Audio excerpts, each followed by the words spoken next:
talking. In this video, I'm going to be showing you how to change your M.2 drive and replace it with one that's larger. So the one that came with this machine, which I got a couple of years ago, is a 250 gigabyte drive, and I'm finding that it's getting filled up. The reason is because you put all your programs on there, and I have some bigger programs for video editing and stuff, and also the programs tend to want to keep their resources there. And the other thing is that when you keep things on that particular drive, that's your fastest access to data that's used by those programs. Anyway, I need to change that. I could have gone with a 1 terabyte, but I figured I'd save a little bit of money, and I've got a 550 gigabyte. How I'm going to do this is I'm going to use this enclosure. This is an Oracle M.2 NVMe SSD enclosure to plug into the USB port, and I'll copy the current hard drive onto this new Western Digital drive. Also, what I'm going to do is I'm going to run some kind of a performance test on what's in there, and I'll run a performance test for the new drive to see if there's any difference. I wasn't particularly concerned about getting the ultimate fastest drive because I think these things are pretty fast anyway. Now, I need this machine in order to edit this video. So if you're seeing this, it means that it's been a success. Now, the first step I'm going to do is to take out this enclosure. So here's what's in the box. There's a little driver there, little rubber mounts or something, an instruction book, and 2 wires. And here's the actual enclosure. So let's see how this works. Now it looks like there's a little screw here, and this is a Torx screw, so it's not something that you would the average person might have in their just their regular toolbox, but we'll use the screwdriver they've provided, and I don't want to lose that little guy because I'm sure that's going to be not an easy one to find a replacement for. Okay, so I took the screw out, and let's see how this works. So what we've got is there's like a metal heat sink there, and looks like there's a board here where the drive would mount. So let's see how this new Western Digital drive will fit on that board. And then we'll start to do the copying. Now, one other reason to do this, actually, I just thought of, was that Windows 11 is out, and this machine is compatible with Windows 11.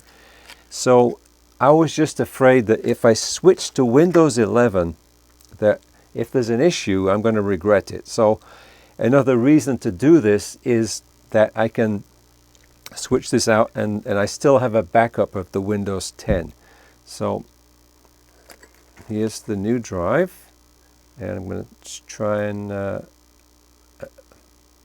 assemble that. Let's see, just push that one in there, I guess. Okay, that's in there.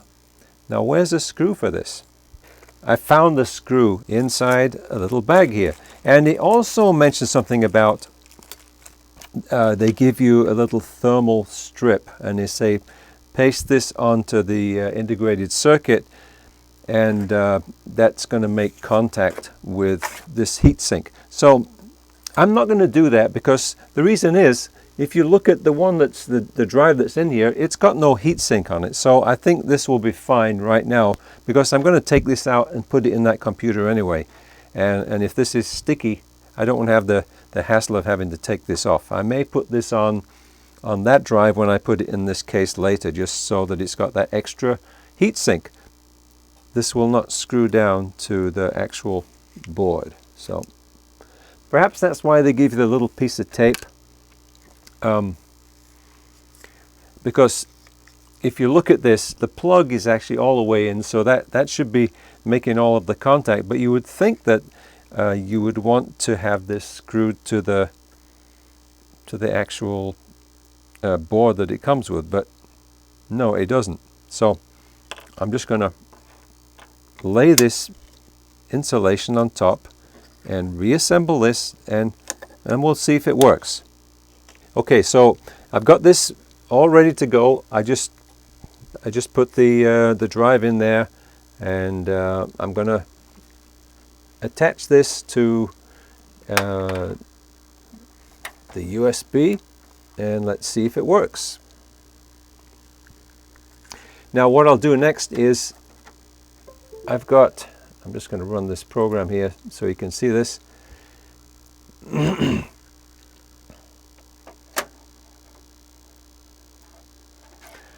So now this is connected. It'd be nice if that would just sit on the top there. I'm going to run this program here. Let's see if it works. I've got this AOMI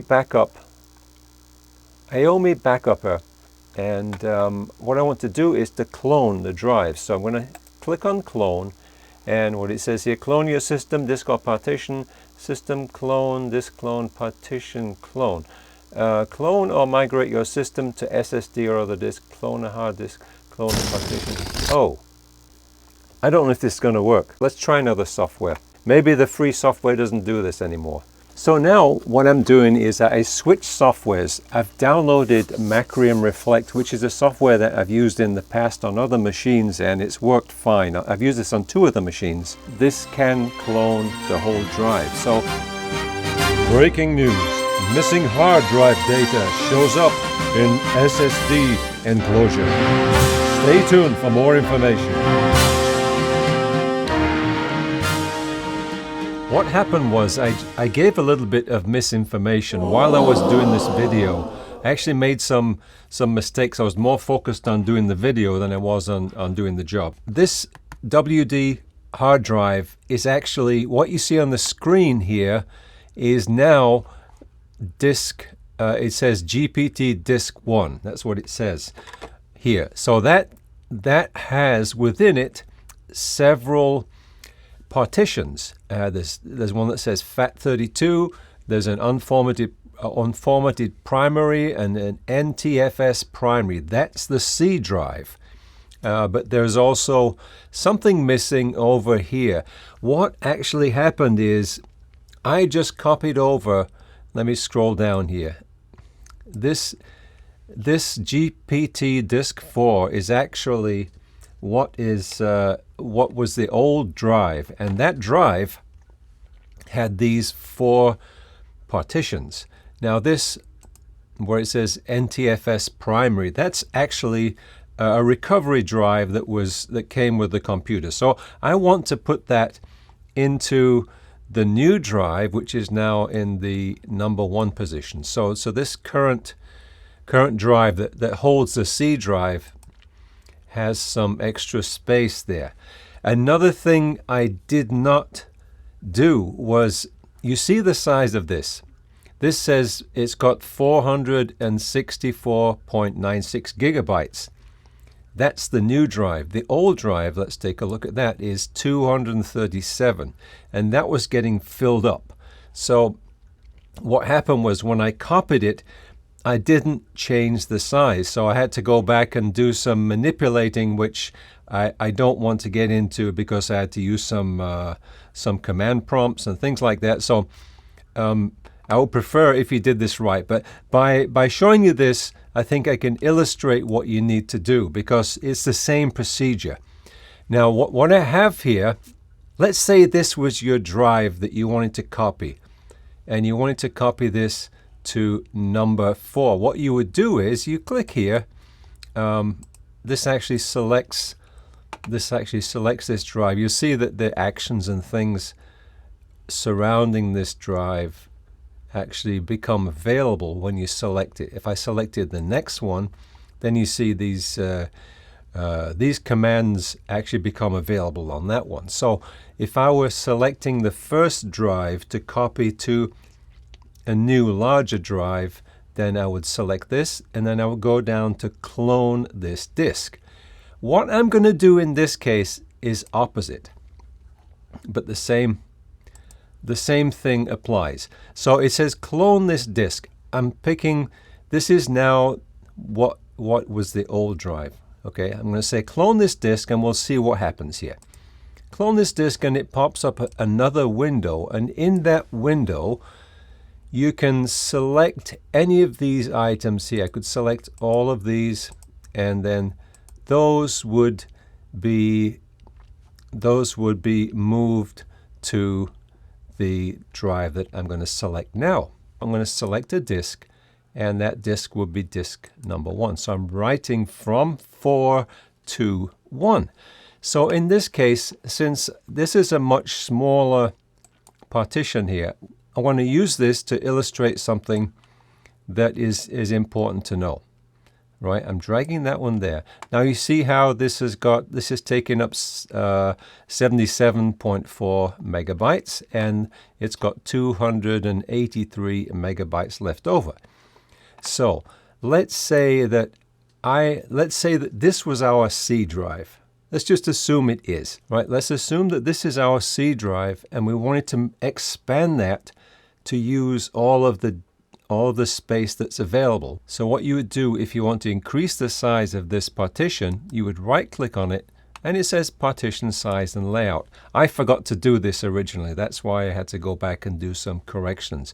If it's a C drive, it should let me do that according to this.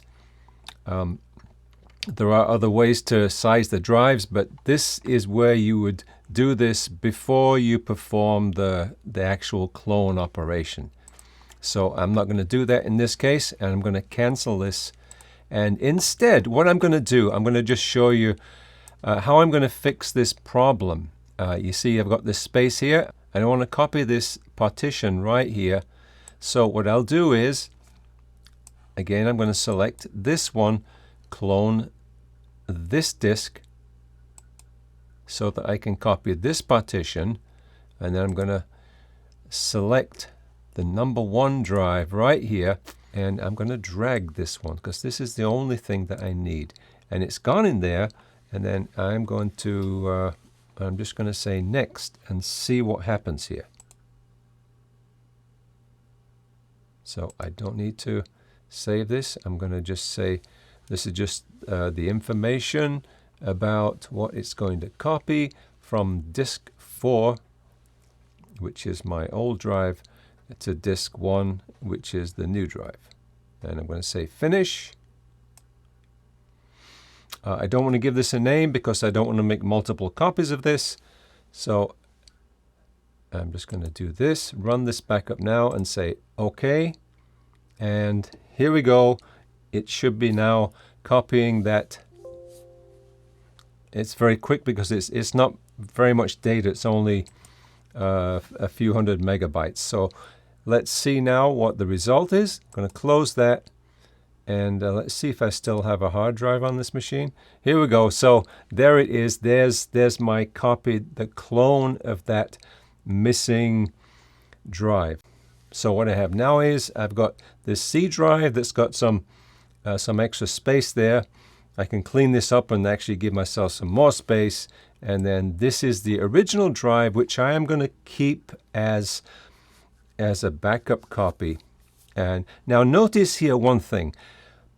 If you have Windows 10 Pro, it has a possibility for applying BitLocker. What that does is it requires you to put in a key to be able to open it. I found that out after I replaced this drive is actually now plugged into the USB port, but I couldn't access it unless I got that key, which I had to go to my Microsoft account and retrieve. I could have kept that somewhere else, but I just assumed that was going to be there when I originally applied BitLocker. So if I want BitLocker on this new drive and I have Windows Pro or above, then this will be, I will need to apply that separately. So here's what I want to show you. On the left side, what I've got is, this is a screenshot of a benchmark that I did on the old drive. Now, if you look at the data down here, what this is, apparently, I'm no expert in this, in benchmarking in this software. I'm just looking at the numbers here.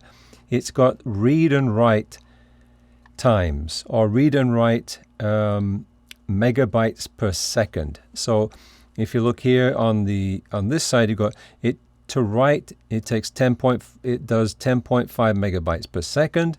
That's with a 512 byte data, I guess, and then read is 9.67. If you look on the right side, that write number is similar.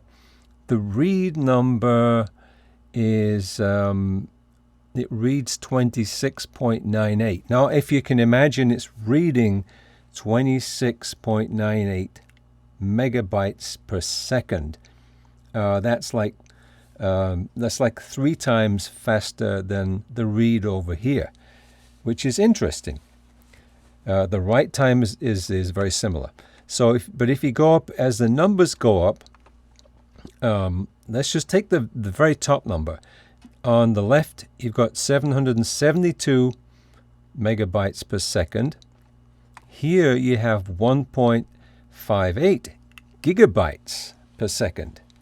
So that's, this is like 3/4 of a gig, and this is 1.5 gig. So it's twice the amount of write data that you can put onto this new drive. This is the new C drive from Western Digital, and this seems to indicate that this is a much faster drive. So that's it from me this week, and as always, stay tuned, and I look forward to seeing you soon.